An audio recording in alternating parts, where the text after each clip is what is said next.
আমি কিন্তু প্রচলিত সালাদ কিন্তু অলরেডি পড়ে আসতাম, বুঝছেন? তো এই যে রেজন ভাই বা আপনার বা আরো কিছু চ্যানেলে দেখে কিন্তু প্রচলিত সালাদটা যেটা উঠুক বৈঠকটা, এটা কিন্তু আমি আস্তে আস্তে টোটালি ধরতে গেলে রিমুভ হয়ে গেছে আমার।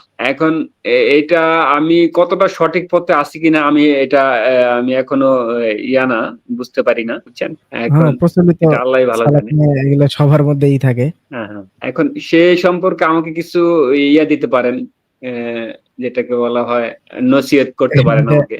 এটা এটা নওয়াজ ভাই ভালো বলতে পারবে। হ্যাঁ, হ্যাঁ, নেওয়াজ ভাই আমাকে কিছু নসিহত করেন। না, শুনতেছি সালাত নিয়ে কথা বলতে গেলে ওই যে বললাম না, সব আয়াত আনতে হবে, একটা একটা বুঝতে হবে। প্রচলিত যে সালাদটা, কথা বুঝেন, সমাজে যেই সব আমল বলেন বা কাজ বা এস্টাবলিশ আছে তা যে কোরআনেই আপনি সব হুবহু খুঁজে পাবেন, বিষয়টা কিন্তু এমন না। আপনার প্রচলিত জিনিস থেকেও কোরআনকে মিলাইতে হবে, সেটা শুরুতেও বলছো, হয়তো ওই সময় আপনি ছিলেন না। এখন কোরআন প্রচলিত যে সালাতের যে উদ্দেশ্যগুলা, সেটা মানে আর কোরআনের সালাতের উদ্দেশ্য কিন্তু মানে পার্থক্য নাই, কিন্তু হয়তো আমরা উপকৃত হচ্ছি না, এইটা হলো মেইন প্রবলেম। আমরা হয়তো কমান দেখা গেল 10টা 12টা সূরা দিয়ে আজীবন ইমাম নামাজ পড়াচ্ছে, আমরাও পড়তেছি, হ্যাঁ, আবু জাহেল, লাহাব সূরা, হ্যাঁ, ইখলাস, কাউসার, এগুলা দিয়ে। কিন্তু আপনার হাদিসগুলাও যদি দেখেন, আমি একটু দাঁড়ান, আমি একটা বের করতেছি কয়েকটা হাদিস, আমি এর জন্য খুঁজতেছিলাম। আমি একটু সঞ্জিত ভাই দেই, একটু দেখেন তো এগুলা কি বলছে, ওপেন হয় কিনা। দেন দেখি। এই একটা হাদিস দিছি, দেখেন তো ওপেন, এইটা লিংক ঠিক আছে কিনা। সালাতেই হ্যাঁ কয়েকটা হাদিস ঠিক আছে, দিচ্ছি, খুঁজে দাঁড়ান, ঠিক আছে। দেখেন তো উদ্দেশ্যগুলো হাদিসেও ঠিক আছে কিনা। হ্যাঁ, মুসলিম ও আজ ইবনু ফাজালা রাদিয়াল্লাহু আনহু থেকে আবু সালমা রাদিয়াল্লাহু আনহু আর আবু সালামা রাদিয়াল্লাহু আনহু থেকে বর্ণিত, তিনি বলেন, একবার আবু হুরায়রা রাদিয়াল্লাহু আনহুকে দেখলাম, তিনি এটা কোন সূরার এই আয়াতটা বলতেছে? দেই কোনটা আরো সূরা দেখেন। কই গেল? না, ঠিকই তো আছিল। হ্যাঁ, দেখা যাচ্ছে। হ্যাঁ, একটু জুম আউট করেন। তিনি একটা সূরা হ্যাঁ, দেখা যাচ্ছে, তেলাওয়াত দেখা যাচ্ছে। করলেন। আচ্ছা, বুঝছি। ইজাস সামাউন সাকাত। আচ্ছা, তিনি যে এই তিলাওয়াত করলেন এবং সিজদা করলেন, সিজদা করার পর কি করলেন, আমি জিজ্ঞাসা করলাম, হে আবু হুরায়রা, আমি কি আপনাকে সিজদা করতে দেখিনি? তিনি বললেন, আমি নবী সাল্লাল্লাহু আলাইহি ওয়াসাল্লামকে সিজদা করতে না দেখলে সিজদা করতাম না। এটা আছে। আচ্ছা, এখন এইটা কি কোরআন বিরোধী মনে হচ্ছে? কোরআনের আয়াত শুনলে সেজদা দিতে বলছে, এটা কি কোরআন বিরোধী? না, এটা কোরআন বিরোধী কেন নয়? সিজদা দিতে বলছে মানে হইলো এটা তো কোরআনের আয়াত আপনি মেনে নিতে হবে না? হ্যাঁ, কোরআন আয়াত সেটা মানেন, সেটাও তো সেজদারও সিস্টেম আছে, এটা মাইনে নেওয়া। আর একটা আপনি ওই যে 17 107 নম্বর একটা দেখেন তো, আর 107 থেকে 10 পর্যন্ত পড়েন তো, দেখেন তো, একটু 17 বের করেন তো। 107 থেকে মনে হয়, হ্যাঁ। আরো 17 অসংখ্য আয়াতে আছে, একটু দেখেন তো এইটা কোন সেজদা। 17-107। আচ্ছা, এটা আছে। বলো, তোমরা এতে ঈমান আনো বা না আনো, নিশ্চয়ই এর পূর্বে যাদেরকে জ্ঞান দেওয়া হয়েছে তাদের কাছে যখন এটা পাঠ করা হয় তখন তারা সিজদানবত হয়ে লুটিয়ে পড়ে। এই যে লুটিয়ে পড়া সিজদা, আমি এটা থেকে আরো বাই করি, দাঁড়ান, আপনি এটা বলতে থাকেন, আপনাকে আমি এখানে স্ক্রিন শেয়ার দিছেন না, আপনি পড়তেছেন? স্ক্রিন শেয়ার যায় নাই। না, যায় না। আচ্ছা আচ্ছা, 17-117, দাঁড়ান আমি থেকেও বের করি। বললেন, আপনি এই বিষয়ে বলতে থাকেন, আমি একটু বের করি। এইখানে এই যে একটা কোরআনের আয়াত শুনলেই সেজদা দিতে বলছে, এখানে দেখা যায় একটা খিরু সেজদা দিছে, হ্যাঁ, যেটা লুটাই পড়া সেজদা অনুবাদ করতেছে। নতুন কেউ অনুবাদ করতে পারবে আমার জানাও নাই। এই খিরু মানে লুটাই পড়াই বুঝায়, হ্যাঁ। এটা চিবুক টিবুক নিয়ে, আসলে তো সেজদা দিলে কপাল লাগে, এই থুতনিটা লাগে না, যেটা আমরা বাংলায় থুতনি বলি, বা চিবুক কি বলে, এই তলের এইটা, হুম, নিচের এই যে হ্যাঁ, দাড়ি। ইয়া খেরুন শব্দটা আছে। না, খিরু নাকি একটা আরবি থুতনি, শব্দ আছে হ্যাঁ। সম্ভবত। হ্যাঁ, ওইটা ওইটা সহ একটা সেজদা দিতে বলছে, হ্যাঁ। কোরআন এরকম অসংখ্য জায়গা আছে, কোরআনের আয়াত শুনলে এরকম সেজদা দিত, ধরেন অ্যাডভান্স লেভেলের সেজদা, হ্যাঁ। হুম, লুটিয়ে পড়া সিজদা, এই যে ইয়াখিরুন কথাটা, ইয়াখিরুনাল। বলো, তোমরা এতে ঈমান আনো বা না আনো, নিশ্চয়ই এর পূর্বে যাদেরকে জ্ঞান দেওয়া হয়েছে তাদের কাছে যখন এটা পাঠ করা হয় তখন তারা সিজদাবনত হয়ে লুটিয়ে পড়ে। এই যে সিজদা অবস্থায় লুটিয়ে পড়ে। ইয়াখিরুন, বলুন নওয়াজ ভাই। আর একটু কথা বলেন দেখি, আমি হাদিস একটা ছিল, একটু হাদিস বের করি আগে, দেখি হাদিস কোরআনে সাংঘর্ষিক যায় কিনা সব। না, ও সব ওক্তের, সব তো আর যায় না। আচ্ছা ওয়াক্তের গুলো একটু দেখি, এই যে ওয়াক্ত গুলো একটু বের করেন তো। ওই যে আমি যে আপনার আয়াত দিতেছিলাম, এখানে দেখেন 5 ওয়াক্ত 6 ওয়াক্ত, একটু দেখি। আপনি ওই যে যান 11-114 বের করেন প্রথমে। 11-114। হ্যাঁ, হ্যাঁ, এখানে কি বলছে? আমি সালাত প্রতিষ্ঠা আমি করতে একটা বলছে। কথা বলে রাখি, আমজাদ ভাই হয়তো বা ছিল, এই প্রচলিত সালাতকে কিন্তু একেবারে কিন্তু উড়াই দেওয়া যায় না, বুঝছেন? প্রচলিত সালাতের হ্যাঁ, হ্যাঁ। ভিতরে হয়তো বা কিছু ঢুকেছে, কিন্তু প্রচলিত সালাতকে উড়াই দেওয়া যায় না, কারণ আপনি শারীরিক অবস্থা ছাড়া কোনোভাবেই সালাত আদায় করতে পারবেন না। নয়তো আপনার হাঁটতে হবে, নয়তো আপনার বসতে হবে, নয়তো শুইতে হবে, নয়তো দাঁড়াইতে হবে, কোনো না কোনো কিছু করতেই হবে। সেহেতু এগুলোকে মানে দাঁড়ানো বসা এই মানে যেভাবে মাধ্যমটা, এগুলোকে বিধান হিসেবে না নিয়ে সেই উদ্দেশ্যকে বিধান হিসেবে নিয়ে যেভাবেই করেন না কেন, আমার মনে হয় না কোনো প্রবলেম আছে। প্রচলিত অনুযায়ী করলেও কোনো প্রবলেম আছে বলে আমি মনে করি না। না, সেহেতু আমি আমি কিন্তু সঞ্জিত ভাই, আমি আল্লাহর সাথে সংযোগের ব্যাপারে কিন্তু আমি একান্তই কিন্তু প্রচলিত হ্যাঁ সালাতকে করি। মানে সেটা আমার হ্যাঁ কাছে বাইরে। সঞ্জিত ভাই আমি একটু অ্যাড করি যে আপনি এ, ধরেন আমি যে যে সালাতে দাঁড়ালাম, এ, হুম, প্রচলিত সালাতেই দাঁড়ালাম, তো এখন আমি যে সূরাগুলা পাঠ করতেছি এইগুলা সূরাগুলা কি আমি মানে যেগুলা ওই যে সূরা ওই যে এর আগে রেজন ভাইয়ের ভিডিও গুলা বলা হয়েছিল যে যে সূরা ইখলাস পাঠ করি বা সূরা যে কাউসার পাঠ করি, তো এখানে এখানে ওই যে আল্লাহকে বলা হইতেছে কুল, তো এই সূরাগুলা দিয়া কি এখন প্রচলিত সালাত? এখন হ্যাঁ হ্যাঁ এগুলা অনেক কিছুই বলা যায়, অনেক কিছুই বলা যায়। যেমন ধরেন আপনি এখন হ্যাঁ যদি সূরা ইখলাস পাঠ করেন, কুল হুয়াল্লাহু আহাদ হ্যাঁ হ্যাঁ। আল্লাহুস সামাদ লাম ইয়ালিদ ওয়া লাম ইউলাদ ওয়া লাম ইয়াকুল লাহু কুফুয়ান আহাদ। তাহলে এই যে আমি পাঠ করলাম, এটা কারে কারে বললাম? এটা এটা তো কারে বললাম আমি, এটা তো যে সৃষ্টিকর্তার সামনে আমি এখন দাঁড়াইছি। হুম। না, না, এই যে এখন এই মুহূর্তে আপনি ধরে নেন এই মুহূর্তে সূরা ইখলাস পাঠ হ্যাঁ করলেন। এখন আপনি কাকে হ্যাঁ হ্যাঁ বললেন? হ্যাঁ এটা এখন নিজে আপনি বুঝার জন্য বলতেছেন না? হ্যাঁ এখন হ্যাঁ, এটা কাউকে উদ্দেশ্য না, শুনাইলাম মানে শুনলাম, এটা কিন্তু জানলাম একটা বিষয়, এরকম কি? হ্যাঁ, একটা বিষয় হলো যে আপনি নিজেকে বুঝাচ্ছেন শুনায়া পইড়া পইড়া। হ্যাঁ হ্যাঁ হ্যাঁ আরেকটা বিষয় হলো যে আপনার সাথে যারা আছে তাদেরকে শোনাচ্ছেন। তাহলে ওনাকে হ্যাঁ আল্লাহকে হ্যাঁ শোনানোর হ্যাঁ হ্যাঁ প্রশ্নই আসে না। আপনি আল্লাহর সাথে সংযোগ স্থাপন করবেন কিভাবে? আল্লাহর সাথে সংযোগ স্থাপন করলেন, সালাতে করলেন। সালাত যে সালাতের আরেকটা অর্থ করে আহলে কুরআনরা যে একসাথে সম্মিলিত হয়ে সংযোগ স্থাপন ও সালাতের অংশ। সেটাকেও সালাত বলে। হ্যাঁ? মানে সবাই হ্যাঁ হ্যাঁ একসাথে হ্যাঁ হয়ে সেরে যেমন অনলাইনেও যারা একসাথে হয়ে সেরে কথা বলতেছে সেটাও সালাত বলে তারা। তাই এই যে একসাথে হয়ে যে কুরআনের আয়াতগুলো পাঠ করে শোনানো, এখন আমি এখানে ৪-৫ জন রয়েছে। এখন আমি সূরা ইখলাস পড়লাম। আমি তো সেটা আল্লাহকে বলছি না। আমি তো আপনাদেরকে শোনাচ্ছি। তাই না? এই যে হ্যাঁ একই হ্যাঁ সিস্টেম। আপনি সালাতেও সেটা যদি ইমাম পাঠ করে, তাহলে পিছনে সেই লোকজনকে শোনাচ্ছে, উদ্দেশ্য ঠিক রাখতে হবে। আবার আপনি যদি মনে হ্যাঁ করেন হ্যাঁ যে হ্যাঁ না আপনি নিজের জন্য করতেছেন। আমি সূরা ইখলাস পড়তেছেন, কুল বলতেছেন আপনার নিজেরই। আপনি নিজেকে বলতেছেন হ্যাঁ বলো। হ্যাঁ আপনি পড়ার সময় এটা বলতেছেন। পড়ার সময় আপনি বুঝার জন্য পড়তেছেন। কিন্তু আপনার উদ্দেশ্য হ্যাঁ যদি হ্যাঁ থাকে আপনি আল্লাহর সাথে সংযোগ স্থাপন করে আল্লাহকে পড়ে শোনাবেন। কুরআন তো আল্লাহকে পড়ে শোনানোর জন্য আল্লাহ দেয়ই নাই। আল্লাহকে পড়ে আপনি কোনটা না না শোনাবেন? না না। আরেকটু অ্যাড করি, যেমন আমরা তো আরবি তেমন একটা বাংলা অর্থ মুখস্থ নাই বা জানি না, সেক্ষেত্রে হুম। যেমন ওই যে একটা আয়াত আসছে না, ওই যে আপনার যে তোমরা যতক্ষণ না যা বুঝো ততক্ষণ মধ্যে সালাতের ধারে কাছে যেও না, তো এই বিষয়টা কি আপনি একটু কিছু বলবেন? মানে আবার শেষের কথা আবার বলুন যে তোমার সালাতের ধারে আচ্ছা কাছে আরো যেও না। আচ্ছা, আচ্ছা সন্দীপ ভাই, আমি আপনার ওই আয়াতটা দিছি, একটু পরে পড়েন, এটাও পড়া লাগবে। এই হাদিসটি একটু ওপেন করেন, দেখেন এইটা দিয়ে এইটা রাইখে দিয়ে এই লিঙ্ক গুলো, বুঝছেন? হাদিস পন্থীরাও দিবেন, দেখেন এই হাদিসগুলো অস্বীকার করে তারা। আচ্ছা সালাতের দেখি। উদ্দেশ্যগুলো একটু দেখাই, একটু ম্যাথমেটিক্স করবে এই হাদিসটা দিয়ে। হুম, বের করেন। হুম। দাঁড়ান আমি বের দেখেন করতেছি। হাদিসপন্থীরা কিন্তু এই হাদিসকে ভায়োলেন্স করে ইজমা কিয়াস থেকে সালাতে কোরআন তেলাওয়াত বানাইছে যে তৃতীয় চতুর্থ রাকাতে ফাতিহা পড়লেই হবে। মানে নবীকে মানে নাই, দেখেন। হ্যাঁ, এটা হইলো সহিহ মুসলিমের ৯০২ নম্বর হাদিস।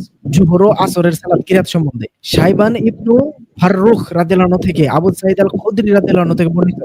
চিন্তা করে দেখেন আবু সাঈদ আল খুদরি থেকে এটা বর্ণনা হচ্ছে।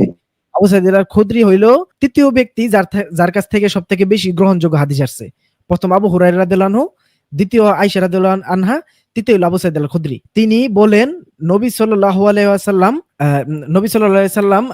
জোহরের প্রথম ২ রাকাতে ৩০ আয়াত পরিমাণ পাঠ করতেন এবং শেষের ২ রাকাতের প্রতি রাকাতে ১৫ আয়াত পরিমাণ পাঠ করতেন। অথবা রাবীর সন্দেহ তিনি আবু সাঈদ বলেছেন, মানে আবু সাঈদ সাল্লাল্লাহু আলাইহি ওয়াসাল্লাম বলেছেন যে এর অর্ধেক পরিমাণ পাঠ করতেন। আচ্ছা, তিনি আসরের প্রথম ২ রাকাতের প্রতি রাকাতে ১৫ আয়াত হ্যাঁ, পরিমাণ পাঠ করতেন এবং শেষের ২ রাকাতের মোবাইল অর্ধেক চার্জ পরিমাণ পাঠ নাই, করতেন। চার্জারটা নিয়ে গেট থেকে। হ্যাঁ, নওয়াজ ভাই, তিনি আচ্ছা ভাই, একটু অঙ্ক আসরের করি, দেখেন। একটু হ্যাঁ, অঙ্ক করি, হাদিসটা সেম রাখেন, দেখেন। এইখানে হ্যাঁ, জোহর আসরের একটা ইঙ্গিত আছে। আমি প্রথমে ১৫ রাকাতে মানে ১৫টা আয়াত ধরলাম। প্রথম ও দ্বিতীয় রাকাতে ১৫টা আয়াত পড়তো, কথা বুঝেন? হুম, ফাতিহা কিন্তু রইছে, এরপরে হুম, ১৫টা আয়াত পড়তো। ফাতিহাকে তো তারাই বলতেছে কোরআনের অংশটা, হাদিসেও তাই আছে, ফাতিহা কোরআনের বাইরে। আচ্ছা, সেই পারপাসেই মাইনে নিলাম, কিন্তু কোরআনের মধ্যে জায়গা পাইছে, এটা সমস্যা নাই। ১৫ হুম, দুগুণে ৩০, পরে হুম, পড়তো অর্ধেক ৬০টা। এখন হুম, এই ৬০টারে বানাইছে তারা ফাতিহা, কথা হুম, বুঝেন? হুম, এইটা গেল, হ্যাঁ। ফাতিহার ৭ আয়াত না, ১৫ হুম, অর্ধেক কত? ৭। আচ্ছা, হুম। এক সাহাবী এইটা বললো, আর এক সাহাবী এইটা বাদ হয় দিলাম, তাহলে এখন ফাতিহার ৭ ওদেরকে নাই। তো ভাইজান অঙ্ক তো একটু সমস্যা আছে। ১৫ অধ্যায় তো ৭.৫ হয়। ১৫ বা ৭.৫ হয় না, ৭ হয় না। তাহলে তো অঙ্ক মেললো না। তাহলে এই অঙ্কটা আবার শেষ করি আমরা। আচ্ছা, আপনি যেহেতু হুম, ধরতে পারছেন, ভালো। আচ্ছা, ১৫ অর্ধেক ৭, তাহলে ধরেন জোহরে আর আসরে প্রথম ২ রাকাতে ১৫ ১৫ ৩০টা আয়াত পড়লো। আর হুম। তৃতীয় চতুর্থতে 7 কত 14টা পড়লো, হুম। 30 আর 14 কত? হ্যাঁ 30 আর 14 44। আচ্ছা 30 আর 14 44। জোহরে বলে ক্যালকুলেটর নিলে ভালো হবে, একটু যোগ দেই দেখেন।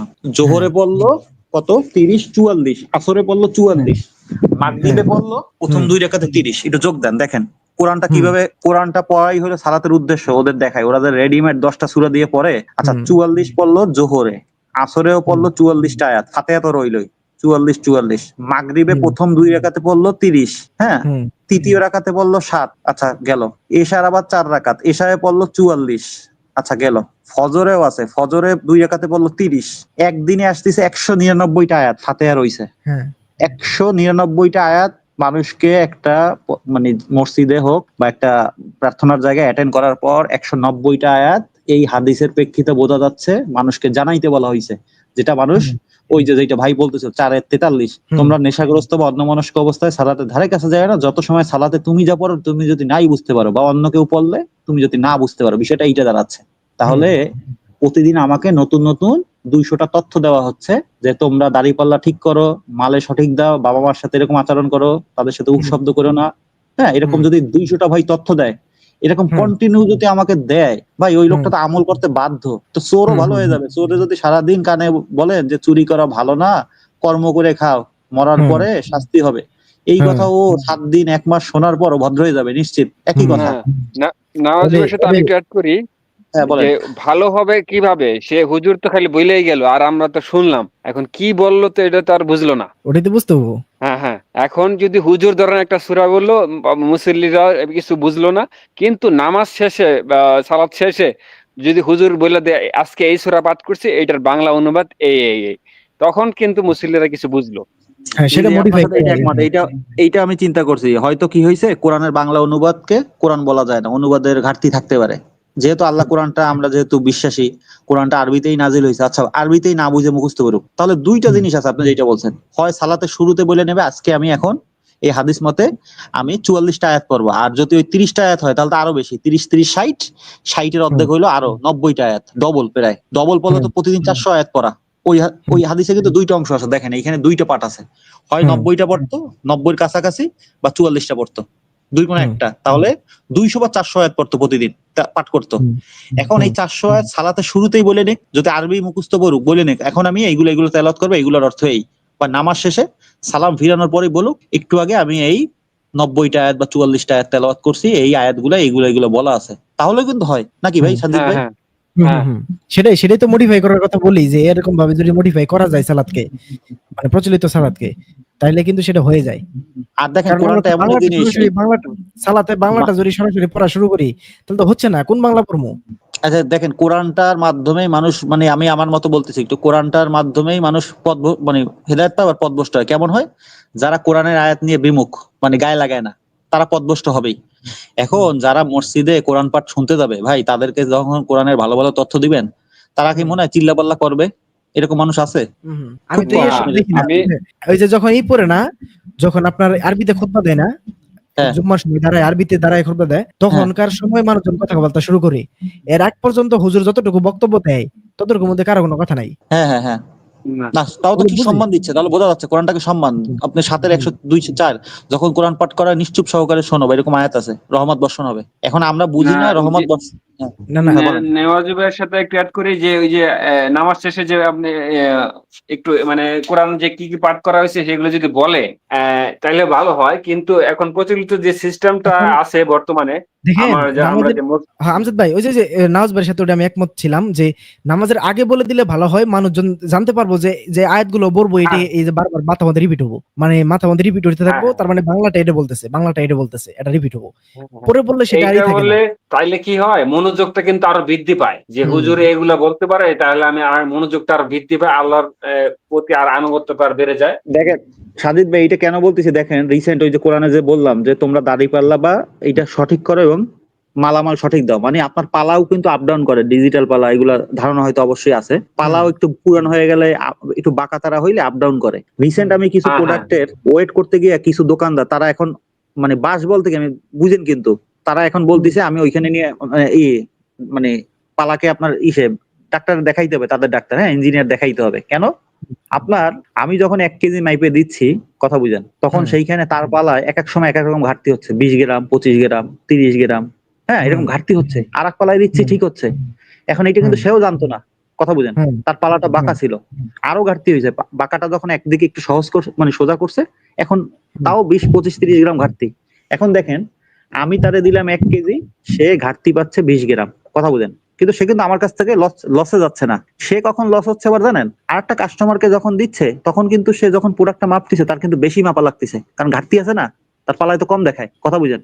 1 কেজিতে তার পালায় সবসময় 20 গ্রাম কম দেখায়, কথা বুঝেন। তাহলে তার সবসময় কিন্তু 20 গ্রাম বেশি চলে যাচ্ছে পালায়, কারণ যেই কাস্টমারকে দেবে তাকে কিন্তু 1 কেজি দেওয়া লাগবে। এখন দেখেন, আল্লাহ তাআলা এই যে জানাইলো, মাঝেও একজন এরকম একজন অন্য এক ব্যবসায়ী বলতেছি যে আপনি এই যে নামাজ পড়তেছেন, আপনি যদি এই তথ্য জানতেন, আপনি যদি এটা মানতে পারতেন। আর সরকারি হুম। সিস্টেমেও কিন্তু আছে, কিছুদিন পর পর ওদের, বাংলাদেশে তো দুর্নীতি, ওই ম্যাজিস্ট্রেট বা কি একটা প্রসেসিং আছে, কয়দিন পর পর এটা নিয়ম আছে, ঘুরে ঘুরে পালাগুলা চেক করবে, পালাগুলা ঠিক আছে কিনা। ধরেন হুম। একটা অ্যাকুরেট পালা থেকে 1 কেজি পরিমাণ মাপবে, মাইপে এক একজনের পালায় এসে উঠাই দিলেই পালাটা ঠিক আছে কিনা বলে নেবে, তাহলে পালাটা করাপ্ট হয়ে যাবে। হুম। কারণ এগুলো তো হিসাব দিতে হবে। তা কোরআনে দেখেন এই না, তথ্যই দেওয়া আছে, আবারও বলতেছি, পালাটা ঠিক করতে ভাইয়ের বলছে। সাথে হ্যাঁ, আমি অ্যাড করি, ওই যে ওজন মাপার বিষয়টা, এটা এটা সরকার থেকে এটার সিস্টেমটা পরিপূর্ণভাবে করতে পারবে না যতক্ষণ না পর্যন্ত সে আল্লাহর যে বিধান বা আল্লাহর যে তাকওয়া অবলম্বন করে, বুঝছেন? হুম, সেটাই বুঝাতে চাচ্ছে নওয়াজ ভাই, না যে নিজেরা পারবে যদি না, শুনতো। কিন্তু এইটা বাংলাদেশের আইনেও পাশ আছে, এটা করার নিয়ম, হ্যাঁ, কিন্তু করে না। হ্যাঁ, এটা আছে, একটা পাশ আছে, কি জানি ওদের কি ইসে, বুঝছেন, সেইটা আমি বলছি না। এখন এই যে যে এখন তথ্যগুলো, এইটা না জানলে মানুষ মানবে কিভাবে ভাই? মানুষ হ্যাঁ, ভাবতেছে হ্যাঁ, রব্বির হামুমা কামা রব্বায়ানি সাগীরা বললে অর্থ দেখা গেলো জানতেছে ঠিকই, হে আমার রব, ছোটবেলায় যেমন আমাদের বাবা মা লালন পালন করছে না, আপনি সেইভাবে তাদেরকে দেখে রাখা তৌফিক দেন। এখন তারা ভাবতেছে কি, মারা যাওয়ার পর এই দোয়া পড়লে ফেরেশতারা গল্প করবে, মোমবাতি জ্বালায়, হ্যাঁ, বা চাঁদটারে নিয়ে গল্প করবে, চাঁদ কাছে রেখে, হায় চাঁদ অলরেডি মামার মতো তারা তারা দোয়া করতেছে যে বাবা মাকে খেদমত করা তৌফিক দেন। অলরেডি হ্যাঁ, বাবা মা যা হয়েছে ওপারে। ওপারে আর কি করবে, ফিডার নিয়ে বাপ মারে ফিডার খাওয়াবে, পায়খানা পেশাব করলে সাফ করাই দিবে। ওই যে ছোটবেলায় যেমন দেখাশোনা করছে, আল্লাহরে বলতেছে, আল্লাহ তুমি আমার বাপ মারে দেখে রেখো, তাহলে ফিডার খাওয়াবে বাপ মারে। এখন দেখেন কি করলো, মরার পরে এই দোয়া পড়ে, কিন্তু এটা কিন্তু জীবিত মা বাবার দোয়া, আয়াত পড়লেই বোঝা যাচ্ছে। বাপ মারে পাঠাই হ্যাঁ, দিল, লাথি গুতা দেয়, গালি দেয়, বৃদ্ধাশ্রমে পাঠাই দেয়, ওদিকে মরার পর দোয়া করতেছে, মুখস্থ দোয়া, হুজুরে শিখাইছে মোনাজাতে পড়তে হবে, রব্বির হামহুমা কামা রব্বায়ানি সাগীরা। দেখছেন, সব উল্টা। না, আরেকটা সঞ্জিত ভাই বিষয় হলো সালাতে, যেমন কোরআনের যে অনেক আয়াত আছে, নবী রাসূলগণ যে আল্লাহর কাছে কিভাবে চাইছে বা দোয়া করছে, সেই আয়াতগুলো যদি আমি সালাতের ভিতরে নিয়ে আসি এবং আল্লাহর যে প্রশংসনীয় যে আয়াতগুলো আছে ওগুলো যদি নিয়ে আসি, তাহলে এইখানে মাঝখান থেকে কোনো সমস্যা হবে কিনা? এখন এক সমস্যা নাই, একটা সমস্যা আয়াত নাই। নিয়ে আপনি কোনো সমস্যা মনে করি না আমি। ফাতিহাটা প্রশংসা, আল্লাহর মহত্ব ঘোষণার কথা বুঝেন, 7টা আয়াতে তাই সেটাই পাওয়া যাচ্ছে। আপনি আল্লাহর প্রশংসা করতেছেন আর আল্লাহর কাছে সাহায্য চাচ্ছেন, হ্যাঁ, 7টা। হ্যাঁ, এরপরে ওই যে আপনার ওই রাতের যে সালাত তাহাজ্জুদ যেটা বলা যায়, এখানে আল্লাহ তাআলা একটা ইঙ্গিত দিছে, কোরআন থেকে যেখান থেকে সহজ মনে আপনাকে পড়তে বলছে। হুজুরে যদি বলে আগে নাচ ওরা পড়ে মনে করে ফেলছেন, দেখতে পারে। এরপরে, হ্যাঁ, আগে নাচ পড়ে এরপরে 5টা সূরা উপরে লাফ দিয়ে পড়ছেন, আরে একদম শেষ, কোরআন উল্টা বাইলে পড়ছিস, জি নাজির তুই জাদুকর হয়ে গেছিস, কোরআন উল্টা পড়ছিস। হ্যাঁ, হ্যাঁ, এইসব ওদের এই ডাল পানি বাদ দেন, আপনার নাচ পড়ার পর আপনি ফাতিহা পড়েন, ইয়াসিন পড়েন, 2 আয়াত পড়েন, যেখান দিয়ে আপনি মন চায় আপনি পড়েন। কিন্তু আমি এই যে মনে করি এর ভাইজান কোনো নওয়াজ মেইনটেইন। ভাই, হ্যাঁ, একটু একটু ছোট্ট করে বলেন। এড করতে চাই। এই যে যেমন ধরেন প্রসঙ্গ, আমরা যখন অর্থ বুঝবো তখন কিন্তু প্রসঙ্গ ছাড়া পড়বো না। যেমন ওই যে যে সূরা নিসার 15 এবং 16 নম্বর আয়াত, আমি একটা পড়লাম আরেকটা পড়লাম না, আমি যখন প্রসঙ্গ বুঝবো তখন কিন্তু দুইটাই পড়বো। সেহেতু এটুকু বোঝাটাই কিন্তু আসলে বড় ম্যাটার, যে আমরা বুঝি কিনা কোরআনটা, বুঝে যখন পড়বো সবকিছুই হবো। কারণ আমি একটা পড়ে হ্যাঁ, দৌড় দিলাম। আমি যদি অল্প আয়াত, 2 আয়াত, 3 আয়াত বা 4 আয়াত, 5 আয়াত, 10 আয়াত পড়ি, তাতে তো কোনো সমস্যা নাই যদি বুঝি। না না নাই। আর করেন সন্দীপ ভাই, ওই প্রসঙ্গে একটু মনে পড়লো, সেই কবিতাটা একটু সাইডে দেন, অডিয়েন্স অনেকে হয়তো শোনে নাই কখনো, অনেক আগের কবিতা, খেলা আছে ওই যে হ্যাঁ, হ্যাঁ। ইসলাম লিগ। আমি আজকে চিন্তা একটু করছিলাম যে কবিতাটা কমু, কিন্তু ভুলে গেছি, কেমন মনে করে দিন। আপনার শ্রোতা কয়জন আছে এখন, একটু কবিতাটা শুনাই দেন, হাদিসপন্থী ভাইরাও থাকলে শুনুক, অনেক শোনে নাই তো। একজন হিন্দু কবিতা লেখছে, কবিতার ভুল খুঁজে দেখাক। আপনি ইউটিউবেও সার্চ দিতে পারেন, ওই ভিডিও না হইলে। হ্যাঁ, হ্যাঁ, শঙ্কর নাম জানি কি আছে এর? শঙ্কর দয়াল শর্মা মনে হয় এরকম নাম। শঙ্কর, ওই শঙ্কর দয়াল শর্মা কবিতা লেখলেই হচ্ছে।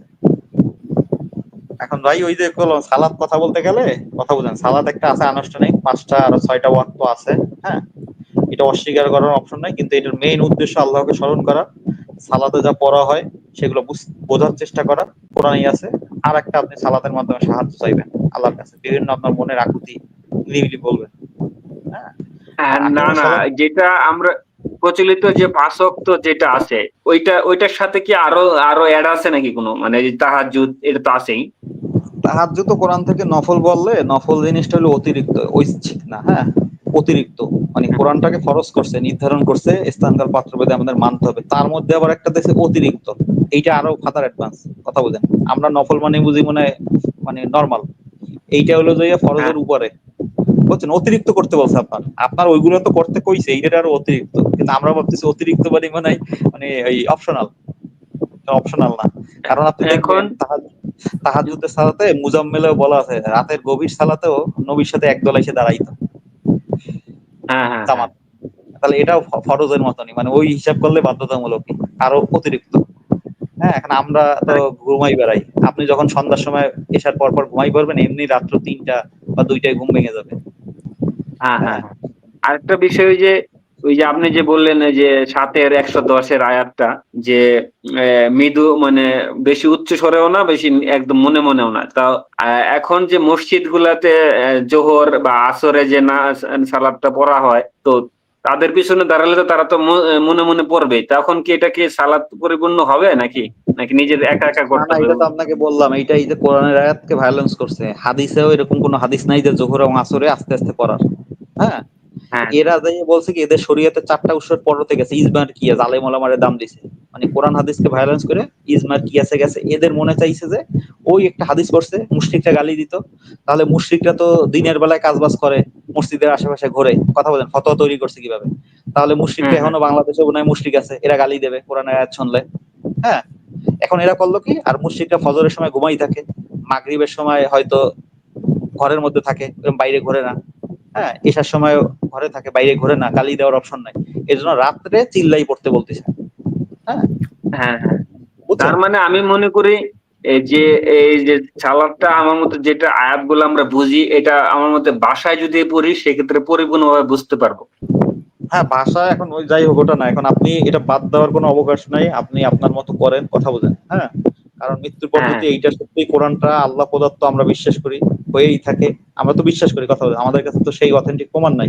বিশ্বাস কখনো প্রমাণ হলে এটা প্রমাণ হয়ে যায়, হ্যাঁ, এটার বিশ্বাস থাকে না। এখন মৃত্যুর পরে এরকম 5 ওয়াক্ত 6 ওয়াক্ত আল্লাহ যেহেতু একটা টাইমিং নির্ধারণ করছে, আপনি আপনার সাধ্য মতো অ্যাটেন্ড করেন। হাদিসেও বলা আছে, আপনি ঘুমানো থাকলে বা কাজে ব্যস্ত থাকলে যখনই সময় পাবেন আপনি করে নেবেন। এটার জন্য ওইভাবে ম্যান্ডেটরি করেন না যে ওই টাইমেই না, করতে হবে। এইটা হ্যাঁ, কি যে মুসল্লিদের সাথে জামাতে নাকি নিজে একা পড়া যাবে? আর জামাতে মসজিদ সালাত যেখানে সুবিধা হয় আপনি একা করতে পারেন, আকিমুস সালাত তো একসাথে ধরেন, আপনি পার্সোনাল করতে সেটা আপনার ব্যাপার। আপনি যদি এখন মানে আপনার সুবিধা মতো, আপনি সবসময় নিজেও পারবেন না, রাস্তায় হাঁটতেছেন বাইরে, এখন নিজে পারবেন কিভাবে, আপনি অ্যাটেন্ড করতে পারেন। আর এখানে তো কোনো খারাপ কাজ হচ্ছে না আসলে, হ্যাঁ, কোরআন আয়াতেই পাঠ করা হচ্ছে।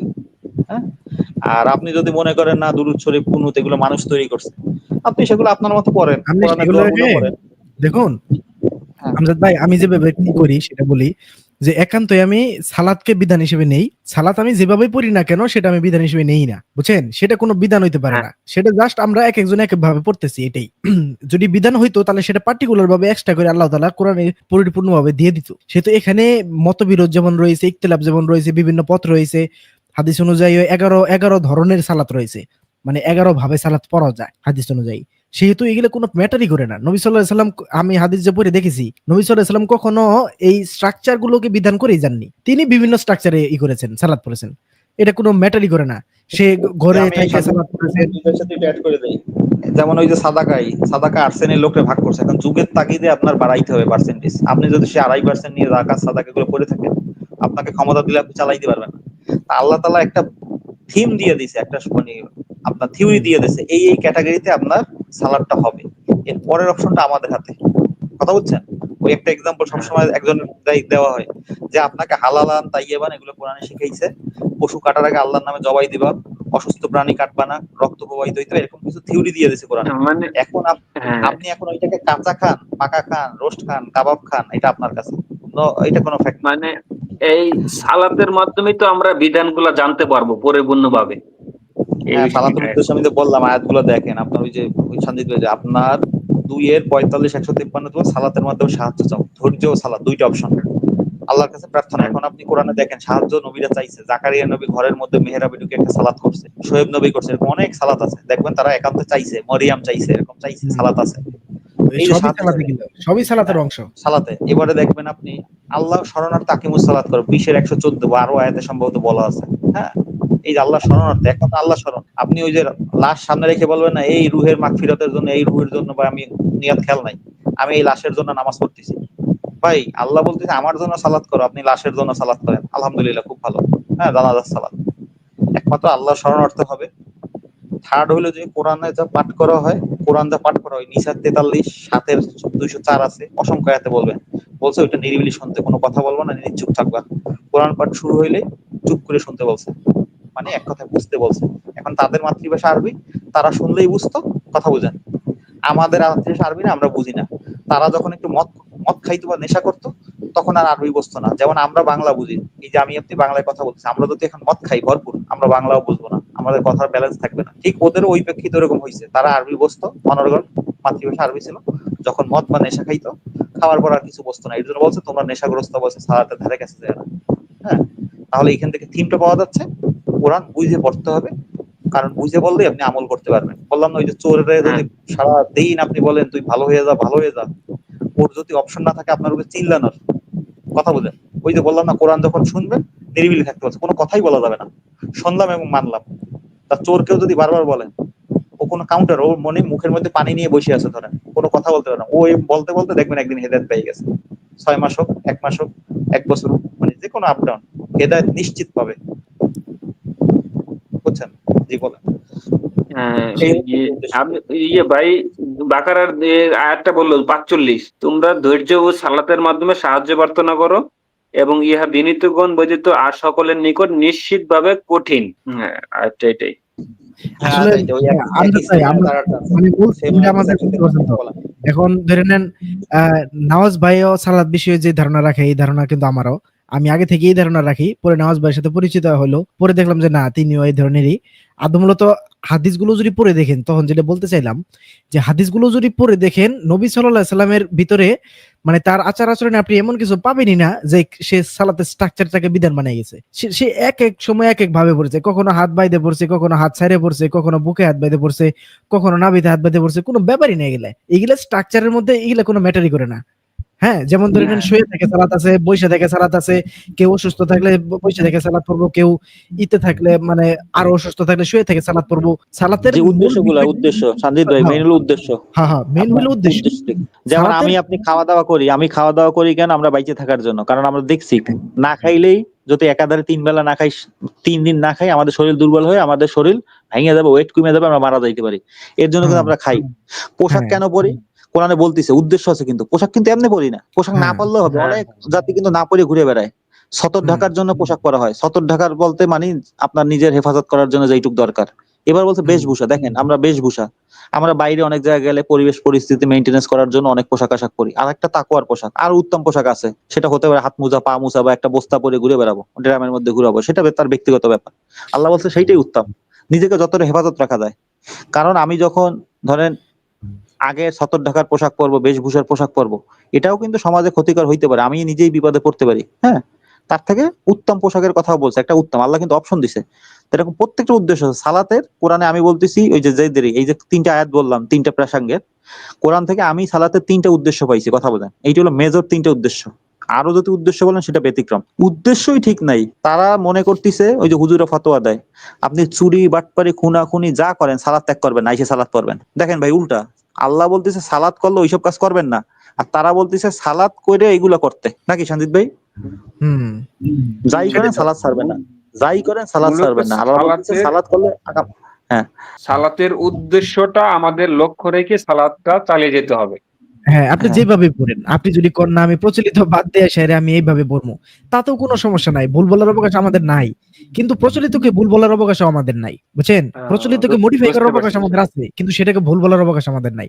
সেটাকে মডিফাই করার মতো বা বেশ কিছু জিনিসপত্র যেমন আমরা কেউ বুঝতেছি না, এই যে যেমন কয়েকটা কথা বলা হলো, জানাজার সালাত, তারপর আপনার নিয়তের ব্যাপারে আমাদের এগুলা, তারপরে যে বিভিন্ন সময় ওই যে আরেকটা কথা বললো কি, এই যে আমরা বুঝে পড়ি না, তারপরে যে জোহর ও আসরের বিপরীতে নির্ভর পড়ি, এই যে বিভিন্ন জিনিসপত্র গুলো ঢুকানো হয়েছে, এই জিনিসগুলোকে আমরা বহিষ্কার করতে পারি, কিন্তু প্রচলিত সালাদকে আমরা পুরোপুরি ভাবে অস্বীকার করতে পারি না। আপনিও যদি একটা সালাতের স্ট্রাকচার আবিষ্কার করেন, আপনাকেও আমি সেই মানে বহিষ্কার করতে পারবো না, এটা আমার অবকাশই নাই। কারণ আল্লাহ যেটা হারাম করে নাই, যেটা নাজায়েজ করে নাই, সেটা আমি কিভাবে নাজায়েজ করবো? তাই না? হ্যাঁ, আল্লাহ তো সেইগুলো বলেছেন, তো আমরা এগুলো যদি- কেন করব? আল্লাহ খাইতে বলছে। সমাজে এখন বাংলাদেশে 3 বেলা খাই, কথা বলছে, অনেকে 2 বেলাও খায়। আমি তো এখানে বাধা দেব না। আমি তো বাধা দেবো না। আপনি না, 3 বেলা ওই না, যে 1 বেলা খাই যদি বাইসে থাকতে পারেন, আমার তো সমস্যা না। আপনি দেখা গেল ঘুম থেকে উঠে সকাল 12টা একবার খান, আর খান না, পরের দিন আবার 12টায় খান, দিনে মূলত একবার খান। বিষয়টাই হলো যে আমাদের গুড়ামি, এই যে যেমন ধরে নেন, এই যে আহলে কোরআনের একজন আপনার সালাত আবিষ্কার করছে, আকিমুস সলা, শুনছিলেন? একটা সালাত আবিষ্কার করছে যে নামাজের হ্যাঁ পদ্ধতি। হ্যাঁ হ্যাঁ, হ্যাঁ, হ্যাঁ। সেই আমি এই এটা যে দেখছি সালাত ভিডিওতে। সে যে সুন্দর মতো ইহরাম বাঁধে, সে যে তাকবীর দেয়, ইহরাম যে বাঁধে, এটা কই পাইছে? কোরআনে আছে? নাই তো। তাহলে এইগুলা কিভাবে পাইছে? এই যে সালাতের শিক্ষা, নামাজ শিক্ষা কিয়ামত পর্যন্ত শেষ হবে না। 1450 বছর যাবত নামাজ শিক্ষা চলতেছে। নামাজ শিক্ষা বইও ভালো করেই বিক্রিও, আজ পর্যন্ত নামাজ শিক্ষা শেষ হয় নাই। সেহেতু নামাজ শিক্ষা কিভাবে পড়বো সেটা ম্যাটার করে না, কি উদ্দেশ্যে পড়তেছেন সেটা ম্যাটার করে। যেমনি পড়েন, কোনো সমস্যা নাই, কিন্তু সেটাকে কোনো কিছু ভাবে যে কোরআন বহির্ভূত কিছু ঢোকানো যাবে না, কোরআনের সাথে সাংঘর্ষিকতা ঢোকানো যাবে না। কোরআন যেখানে চুপ, সেটা আপনি নির্দ্বিধায় করতে পারেন, সেটাকে বিধান হিসেবে নিবেন না, জাস্ট মাধ্যম হিসেবে। আরেকজন করতেছে, আচ্ছা। ওকে ভুল বলবেন না, জি, জি। আপনি করতেছেন, আপনি ভুল বলবেন না। আপনাকে আরো ওই যে আহলে কোরআন যারা বর্তমানে অনলি কোরআন বা আহলে কোরআন যারা আছে, তারা বলে ওই যে সালাতে আবার একটু আগে বলতেছেন কুনুত দুরুদ এগুলো পড়ে কেন ভাই? একটু আগে ওই যে বাকারার 45-153-তে দেখবেন আল্লাহ সাহায্য চাইতে বলছে। এখন ওইখানে সাহায্যই আছে এক কথায়, কথা বোঝেন? হ্যাঁ। হ্যাঁ, হ্যাঁ, আর নবীকে উত্তম সালাম দিতে বলছে। আপনি যদি দুরূদ শরীফ ধরেন, ওখানে নবীর বিষয় বলা আছে, ইব্রাহিম নবী আমাদের জাতির পিতা। হ্যাঁ, যে কোনো এক পারপাসে মুসলিম জাতির পিতা হোক, বা ওইখান থেকে গণনা করা হয় আদমও পিতা। আপনি তাদের সাহায্য, এগুলো বংশধরকে একটা ভালো সালাম দিচ্ছেন, একটা ভালো কিছু চাচ্ছেন, সেটাও কিন্তু কোরআনে বলা আছে, তুমি তাদেরকে সালাম দাও। এখন এটা কিন্তু ব্যাপারটা তা না, দোয়া করতে বলছে। হ্যাঁ, আমি আপনার জন্য করতেছি, নবীর জন্য করতেছি, এটা কি আহামরি পাপ নাকি ভাই? এটা দোয়ার মধ্যে পড়ে না? এখন না না, আপনার যদি এই এটা বিষয়টা পছন্দ নয়, নিজে একটা তৈরি করেন, নিজে তৈরি করেন, আরবি দিয়ে সেট করে হোক, কোরআন থেকে, সমস্যা নাই। আরবি আমি বাদ দিয়ে দিলাম। আমার বিষয় হলো যে ধরে নেন, আমি যদি বাংলাতে আল্লাহর কাছে দোয়া করি, সেটা আমার ভুল হবো না তো? আজকে আমি আপনাকে জিয়ে এলাম, ভাইজান কেমন আছেন? এখন যদি আমি আপনাকে কাইফা হালুকা বলি, ধরেন বাই চান্স কাইফা হালুকা যদি কোরআনের আয়াতে থাকতো, কাইফা হালুকার বদলে আপনাকে আমি বললাম ভাইজান কেমন আছেন, তো আমার ভুল তো হইলো না। সেহেতু আল্লাহ যেটা মানদণ্ড দিচ্ছেন, সেই অনুযায়ী আপনি যেভাবে করেন, কোনো প্রবলেম নাই। আল্লাহ সাহায্য দিতে বলছে, সাহায্য আপনি চাইতেই পারেন বাংলা ভাষায়। হে আল্লাহ, আল্লাহ তোমার কিন্তু দিওনি লাগবো, আল্লাহ দেখো আমি এবার করে কিন্তু পারতেছি না, তুমি তো জানো এটা তোমার দেওয়ানি রাখবো, শেষ। আপনি যেহেতু ভাবে আপনি কান্নাকাটি করে হোক, খুব আল্লাহর সাথে সম্পর্ক যত ভাবে জোরালো করতে পারেন, এটা কোনো প্রবলেমই না। আমার মূল মানদণ্ডটা মেনে যেমনি যেটাই করেন, এটা কোনো প্রবলেম না। ওই যে নামাজ ভাই একটু আগে বললো যে আমরা দোয়ায় কুনুত পড়ি, দোয়ায় কুনুতে কি পড়তাছি? আমরা তো আল্লাহর কাছে দোয়াই চাচ্ছি, আল্লাহ আমাদের দোয়া সালাতে চাইতে বলছেন, তাহলে সমস্যা কোথায়? এখন আমি যদি কোরআনের যে দোয়াগুলো, ইলিয়াস যে আপনার ইউনুস আলাইহিস সালামের দোয়া, ইউসুফ আলাইহিস সালামের দোয়া, তারপরে ঈসা আলাইহিস সালামের দোয়া, তারপর হইলো আপনার ইয়ের দোয়া, ওই যে ইব্রাহিম আলাইহিস সালামের দোয়া, হ্যাঁ। হ্যাঁ, আমি এদের দোয়া পড়লাম, এটা তো আমার জন্য উত্তম হইলো। আরো আমি যদি এদের দোয়া পড়ি, আমি মনে করি সালাত যে কোরআন অনুযায়ী সঠিকভাবেই করবে, সে অন্যান্য দোয়া অবশ্যই পড়বে না। আমি দোয়া করে কেন যাই ভাই, যখন আমার কাছে এখানে কিন্তু একটু ব্যাপার আছে, এখানে একটু না আছে। দেখেন, ইব্রাহিম নবীর বাবা মা নিশ্চিত জাহান্নামী, কথা বলেন। এখন ইব্রাহিম নবী দোয়া করতেছে তার বাবা মার জন্য, আল্লাহ কিন্তু প্রত্যাখ্যান করছে। এখন বিষয়টা হচ্ছে, আমিও যদি ওই দোয়া হুবাহু করি, দেখেন আমার বাপ মাও জাহান্নামী, এত খারাপ ছিল, সাপোজ একটা এক্সাম্পল। এখন আমি কিন্তু এই দোয়া করে কোনো লাভ নাই, হিসাব করলে পড়তে পারি, না না, কিন্তু তাই ওই কি দোয়া করতে কিন্তু লাভ নাই। সমস্যা নাই, না। লাভ না থাকলো তাই বলে কি করবো না? এটাই তো বিষয়।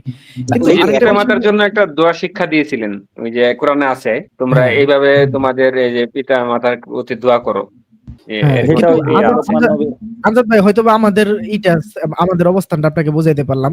মূলত আমরা এগুলো নিয়ে অতটা কোনো মানে জের জবরদস্তিতে যাই না। যখন আমাদের কাছে কোরআন আছে, কোরআনে অহরহ দোয়া আছে, তখন আমি যখন কোরআন মানতেছি, তখন আমার কাছে অন্য দোয়ার প্রয়োজনই পড়বে না, দোয়া কোনদের প্রয়োজনই পড়বে না, দরুদ শরীফের প্রয়োজনই পড়বে না, আমি কোরআন অনুযায়ী চলবো। কিন্তু আরেকজন দরুদ শরীফ যদি পড়ে, আরেকজন যদি দোয়া কুনুত পড়ে, সেটা যদি তার কাছে ভালো লাগে, সেটা যদি করে, মানে সেভাবে যদি ভালো করে সংযোগ স্থাপন করতে পারে, সালাত কায়েম করতে পারে, আমি তাকে ভুল কেন বলবো? বলতে তো পারি না। আমি তাকে কি বলতে পারি? ভাইজান উত্তম কোনটা, তুমি কোরআনটা পড়ো, তুমি কোরআনে দোয়া আছে এটা ছেড়ে ওটা কেন পড়তেছো, আমি এটা বলতে পারি। কিন্তু আমি তাকে বলতে পারি না ভাই তুমি ভুল করতেছো। ভুল কি করতেছো আল্লাহ ভালো বোঝে। না, ওনারা বলে ওই যে আত্তাহিয়াতু যেটা না, ওই যে নবীর প্রতি সালাম কিভাবে দেয়, নবী কি এইভাবে পড়ছে কিনা, ঠিক আছে, যখন নবী জীবিত নবীর প্রতি ছিল। সালাম কিভাবে দেয়? ও ভাই, নবী আমার কি এখন ফ্যান ফলোয়ার্স আসছিল নাকি আমাকে কমেন্ট করতেছে? হ্যাঁ হ্যাঁ, আপনার আছে, ফলোয়ার্স আছে, একজন দারুণ ও ফলোয়ার্স, এই বাবা, দারুণ ভক্ত। আমি তো ভিআইপি হয়ে গেছি, আমার ফলোয়ার্স পাওয়া গেছে। নেওয়াজকে পিছা দিও, কি সুন্দর। পিসা কি? ওই ঝাড়ু ঝাড়ু। ও ওই পারিবারিক শিক্ষার অভাব আছে, যেমন ওই যে দেখলেন না আমারে আগে অ্যাটাক করছে কুকুর বলে, ওই যে মাহবুব, মানে পারিবারিক শিক্ষার এদের অভাব, বুঝছেন। আর আল্লাহ, আমি এইটাকে কিসাস দেখি, হয়তো আমি ধৈর্য ধরতে পারি না, আমি কিসাস, আমাকে জখম করছে আমিও বলে দেই, অত বলি না, বলার মতো বলি, কারণ এটা জখম মানে আমার শরীর কাটা না, আমার অন্তরে জখম করছে। হ্যাঁ, হুম, অন্তরে জখম করলে কিসাস করা যাবে, বুঝছেন, এতে কোনো সমপরিমাণ সমস্যা নেই। কিন্তু আপনি চুপ থাকতে বললে চুপ, এটা তো বেটার, এটা তো আল্লাহ বলছে। আহ, সেটাই তো উত্তর। আরেকটা বিষয়, নেওয়াজ ভাই যদি আল্লাহর কাছে বিচার দিয়া দেয়, তাইলে তো কাম হয়ে গেছে। আর ওটা আলাদা বিষয়। যাই হোক, সালাদ বিষয়ে হয়তো বা আমাদের কনক্লুশনে আসছি আমরা। সালাদ বিষয়ে আসলে হ্যাঁ, আমরা বিশেষ করে আমি আর না, হ্যাঁ ভাইজান বলুন। আমি অনেকটা ক্লিয়ার হয়েছি আজকের এই যে আপনার সাথে কথা বললাম গভীর রাতে। কারণ আমি দ্বিধাদ্বন্দ্বে মানে ভুগতেছিলাম বেশ কিছুদিন যাবতেই, যে এই আমি দ্বিধাদ্বন্দ্ব কোনো ধরে নেন অনেক দিন আগে থেকেই, যতদিন থেকে লাইভ হ্যাঁ, করতেছি ততদিন থেকে এই দ্বিধাদ্বন্দ্ব, যখন মানে এর আগে তো দ্বিধাদ্বন্দ্ব শুরু হয়েছিল, বিশেষ করে রেজন ভাইয়ের যখন ভিডিও দেখলাম সালাদ পরিপূর্ণ প্রচলিত একদম বাতিল, তখন থেকে দ্বিধাদ্বন্দ্ব বেশি শুরু হয়েছিল। তার পরবর্তীতে যখন এই বিষয়টা নিয়ে একটু পড়াশোনা করলাম, দেখলাম যে না, এনুকে ভুল বলার অবকাশ কারণ নাই। আমরা যদি মনে করি, আপনাকে একটা লজিক দেই, আমরা যদি মনে করি যে শারীরিক সালাত আল্লাহর কাছে শিরক, বা এটা একটা শিরক হয়ে যায় শারীরিক সালাত, আপনি শরীর ছাড়া সালাত পড়তেই পারবেন না, শরীরে থাকতেই হবে, আপনার আত্মা বের করে পড়তে পারবেন? কোনোদিন সম্ভব? কোনোদিন সম্ভব না তো। না না তাহলে নয়তো আপনার শুয়ে থেকে পড়তে হবো, নয় বসে থেকে পড়তে হবো, নয় দাঁড়ায় থেকে পড়তে হবো, নয় আপনার চলাফেরার মাধ্যমে পড়তে হবো, যে কোনো ভাবে পড়তেই হবো, মানে শরীর থেকে বের হইতে পারতাছি না। সেহেতু আমরা শরীরটাকে যদি আমরা বাধ্যবাধকতা হিসেবে না ধরে, সেই উদ্দেশ্যকে বাধ্যবাধকতা হিসেবে ধরি, সেটা যদি বিধান হিসেবে ধরি, আল্লাহ যেটা বুঝাইছেন সেটা যদি ধরি, তাহলে তো আমাদের মিলে গেল, কনক্লুশন সব মিলে গেল। আল্লাহ সঞ্জিত ভাই দেখেন, আপনি এই না বুঝে পড়তে গেলেও কোরআনের কিছু আয়াত মানা হচ্ছে, অনেকগুলো আয়াত, তারপরে উপকারও আছে অনেক। দেখেন আপনি, আল্লাহ শরণার্থে সালাতে দাঁড়াইতে বলছে, আকিমুস সালাত এই যে স্মরণ করতে যায় না মানুষ, কি মানে হ্যাঁ, অন্য কাউকে স্মরণ করার জন্য মসজিদে যায়? এই যে পাঁচ না ওয়াক্ত যারা যাচ্ছে, না আল্লাহর উদ্দেশ্যে তো যায়, দুনিয়ার হ্যাঁ, সব এই যে চিন্তা এই করলে বিষয়টা ওইখানে নিয়ে, চেষ্টা করে। হ্যাঁ, হ্যাঁ এরপরে আল্লাহর কাছে সাহায্যও চায়, অনেক সময় সে সেচ দেয়, নিজের মনের কথা দুই চারটা হইলেও বলে। হ্যাঁ, দেখেন আয়াতগুলো কিন্তু আমল করা হচ্ছে, টুকটাক তো আমল করতেছে, একদম তো মানে এখন স্কুলে পড়াশোনা করলে কেউ চোর হয়, বাটপার হয়, কেউ পড়াশোনা ছাড়িয়ে দেয়, ডাক্তার ইঞ্জিনিয়ার একই স্কুল থেকে। আমি স্কুলকে তো গালি দেবো না যে স্কুলে পড়াশোনা ভালো না, স্কুল স্কুলের জায়গায় আছে, স্টুডেন্টের ব্যাপার, স্টুডেন্ট পড়ে না ঠিক মতো। তা সালাত মসজিদ সমস্যা নাই, ওখানে গেলে এলাকার লোক এক জায়গায় ঐক্য হন, দেখলেও ভালো লাগে। হ্যাঁ, এরকম চিন্তা করলে অনেক হিসাব আছে, এরকম, টাইমিং গুলো, হ্যাঁ, কিন্তু দেখেন সামাজিক ফজরে মানুষ সংযোগ যদি ছাড়া, ঘুম থেকে, হ্যাঁ নওয়াজ ভাই, সামাজিক সংযোগ ছাড়া, সামাজিক সংযোগ, মানুষকে নিয়ে সংযোগ ছাড়া পুরো পৃথিবী চালানোই মুশকিল। প্রত্যেকটা জায়গায়, প্রত্যেকটা পৃথিবীর প্রত্যেকটা মানে সমাজ চলে, প্রত্যেকটা ইউনিয়ন চলে, প্রত্যেকটা আপনার এই যে জেলা চলে একমাত্র এই মিটিং এর উপর, সংযোগ স্থাপনের উপর, সবাইকে নিয়ে। এটা ছাড়া কোনোদিন চলা সম্ভবই না, মানুষজন সবাই একসাথে মিলে চলার যে একটা প্রয়াস। হ্যাঁ, সেটা জি জি, ঠিক ঐক্য বলছেন ঐক্য আপনি। ছাড়া হবে না। আর মিলটা কি, ঐক্য ছাড়া কিছু মিলিন নাকি ইব্রাহিম নাকি আমাদের ঝাড়ু পিছার কেন দেবেন, একটু কমেন্টে লিখে দেন, কারণ স্টেজে তো আসার হয়তো সৎসাহস নাই। আরেকটা বিষয় কি, সানজিদ ভাই, আমাদের মসজিদ গুলোতে কি করে আপনি দেখবেন, মাগরিবের পরে বা এশার পরে আহ, যেটা নামাজটা, ফরজ নামাজটা পড়ে হুম, তারা একটা বৈঠক বসায়। আর এই হুম, বৈঠক গুলাতে কিন্তু দেখবেন কি, তারা ওই যে হাদিসের গ্রন্থগুলা যেগুলো আছে না, সেগুলা নিয়ে বসে। হুম। তো হ্যাঁ, এগুলো কি আমার আছে, মত হ্যাঁ, হ্যাঁ, এগুলা গুড়ামি আছে, আমার সেজন্যই বললাম, মানে আমরা যদি এগুলো মডিফাই করতে পারি, এগুলা তাহলে ঠিকঠাক আছে, কিন্তু মডিফাই তো আমরা করতে পারতেছি না। সেহেতু আমার কাছে যতটুকু সঠিক মনে হয় ততটুকু করবো, এটুকুই। সায়নদীপ ভাই দেখেন, এই সালাতের কি হয়েছে একটু আগে, আমাদের এলাকার একজন, যাই হোক সে দুষ্ট লোকে আমি বলবো, সে পাঁচ ওয়াক্ত সালাতেই, আগে বদমাইশ ছিল, দীর্ঘ 20 বছরের মতো পাঁচ ওয়াক্ত সালাত করে, 50 বছরের মতো বয়স হবে, 55।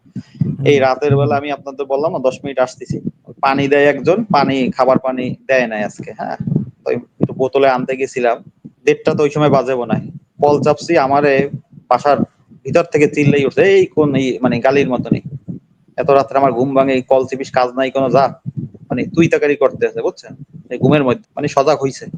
আচ্ছা, কলে শব্দ হইতে পারে, কলটা তো পাবলিক, তাই না?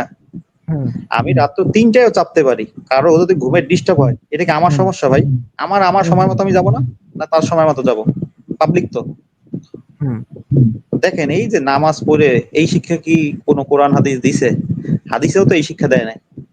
হুম। তা বিষয়গুলো কিন্তু এইরকম এখন। উম, উম, এগুলা আছে, প্রচুর নিশ্চয়ই পরিমাণে সালাত আছে। মানুষ, আপনার 5 ওয়াক্ত নামাজ পড়ে এবং দিন শেষে যায় বউকে গালি দেয়, সমাজের সাথে কারো এক ফোঁটা বাজলে হইছে একবারে একবারে এইটাই রেকর্ড ধরেন আছে, এখন অনলাইনে এগুলো বলতে চাই না আমি নিজের এলাকায়। এ লোকই বউ পিটানোর অভ্যাস আছে প্রচুর, এদের বউ সব ভাইয়ের পিটানোর অভ্যাস আছে। হ্যাঁ, এটা একটা ই আছে।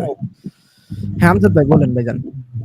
আসলে আমরা ওই যে কোরআনের যে আয়াতগুলা আছে এগুলা যে আল্লাহ তাআলা যে আমাদেরকে বিধান হিসাবে বা আমাদেরকে প্রকাশ করছে, প্রত্যেকটা আমাদের জীবনের সাথে অনেক মানে কানেক্টেড, মানে উপকৃত আছে। তো এই যে সালাদ, নিশ্চয়ই সালাদ মানুষকে সকল মন্দ কাজ থেকে বিরত রাখে। তো এখন ওই যে আপনি উদ্দেশ্য বলছেন, উদ্দেশ্য যদি আমি উপলব্ধ না করতে পারি তাহলে আমাকে তো বিরত রাখতে পারতেছে না।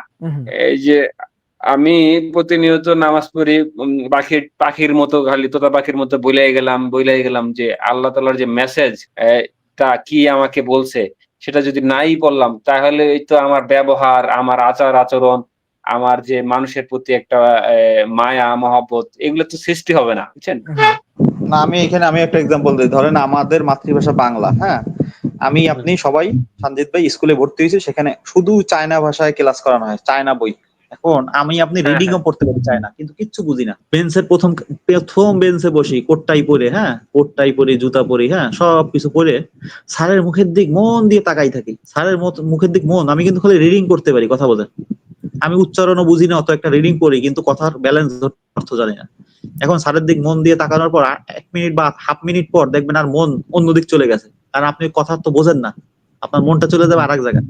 হ্যাঁ, আবার দেখা গেল 10 মিনিট পর বা 2 মিনিট পর মনে পড়লে আবার মন দেবেন, এই বুঝতে হবে তো, আবার মন দেবেন, দেখবেন আবার মন বাইরে চলে গেছে। আমরাও দেখবেন সালাতে ব্যবসা বাণিজ্য যার যে চিন্তা সেগুলো করি। কেন করি? আমাদের ওই যে ভাষাটা বুঝি না। এই যে বাংলা ঘন্টার পর ঘন্টা বলতেছি, আমরা বুঝি বলে দেখবেন মনটা অন্যদিক যায় না। হ্যাঁ, কথাটা সুন্দর বুঝতেছি, অ্যান্সার দিতে পারছি, কিন্তু আরবির বেলায় কিন্তু এটা হচ্ছে না। তা আমাদের অবস্থা ঠিক ওইরকম হয়েছে। চায়না ভাষায় ক্লাস করায়, আমরা মন দিয়ে শোনার চেষ্টা করি, আমাদের কোডটাই সব সুন্দর পড়া, স্কুলের সব ফর্মালিটি পালন করতেছি, হ্যাঁ, কিন্তু কিচ্ছু বুঝি না। ওদিকে বলতেছি কি পরীক্ষা দিলে আমরা পাশ করব। ভাই পড়াশোনাই বুঝি না, পরীক্ষার হলে যদি আমি ঢুকি, আমাকে যে প্রশ্ন দেবে চায়না ভাষায়, আমি কি অ্যান্সার দিতে পারবো? না, না। আমাদের অবস্থা ওইরকম হয়েছে। আমরা দাবি করতেছি কোরআন বোঝার দরকার নাই, যেহেতু ঐশ্বরিক। এর জন্য এই কবিতাটা তো ভাই চালাইছিলেন, একটু কবিতাটা চালাই দিলে আমার তো ফ্যান আমারে বাজারে গেলে নাকি শেষ করে দেবে। না। কোন বাজারে আমি জানি না। আমার বাজারে আপনার এলাকার নাকি? না, আমি তো চিনিও না। ওই ভয় দিতে আছে, মানে ও ভাবছে খুব নেওয়াজ তুই একটা আয়াত পড়তো, এই যে আসছে ওই হাদিসপন্থী আইছে, ওই যে সেই গুণ একই। মানে কোরআন সুন্দর তেলাওয়াত কোরআন, করতে হবে, গ্রামার পড়তে হবে, নাহলে কোরআন হাত দেওয়া যাবে না। কোরআন খোলা যাবে না, কোরআন ধরাই যাবে না, ওই হ্যাঁ। কাপড়ের ভিতর পেঁচাইয়া থুইয়া দিবা, আর খালি হাদিস পড়বা, হাদিসের বই পড়বা, এরকম হ্যাঁ, কিছু। শায়েখ আহমদুল্লাহরে আসসালামু ডাকবা, আলাইকুম। হ্যাঁ, একটা কবিতা শুনি আমরা, চলো। কবিতা শোনাবা। সম্মানিত শ্রোতা, আজকে যে কবিতাটি আপনাদের সামনে আমি আবৃত্তি করতে যাচ্ছি, এটি সম্ভবত আমার জীবনে প্রথম কোনো হিন্দি কবিতার আবৃত্তি করব। এটি লিখেছেন ভারতের প্রাক্তন রাষ্ট্রপতি ও হিন্দি ভাষার একজন খ্যাতিমান কবি শ্রী শঙ্কর দয়াল শর্মা। তার লেখার প্রায় 4 দশক পরেও এই কবিতার প্রাসঙ্গিকতা তো কমেনি, বরং বেড়েছে। কবিতার মূল বিষয়বস্তু হচ্ছে মুসলমানদের কি করা উচিত ছিল আর আমরা কি করছি।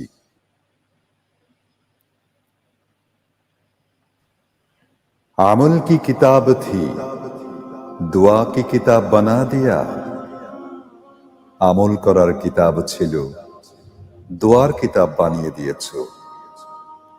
समझने की किताब थी, पढ़ने का किताब बना दिया। অনুধাবন করার কিতাব ছিল, পাঠের কিতাব বানিয়ে দিয়েছো।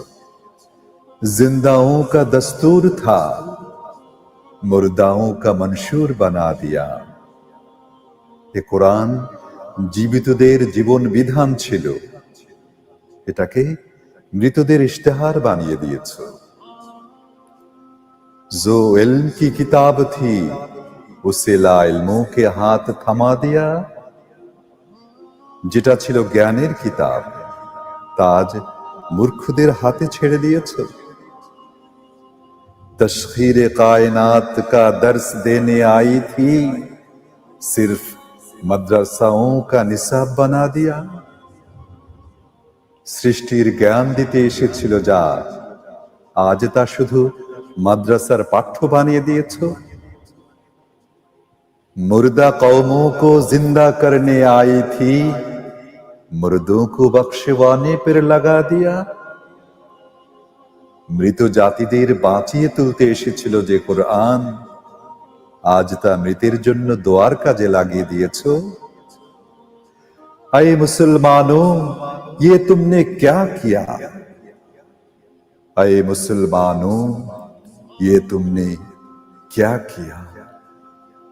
হে মুসলমান, এ তোমরা কি করেছো? হে মুসলমান, এটা তোমরা কি করলে?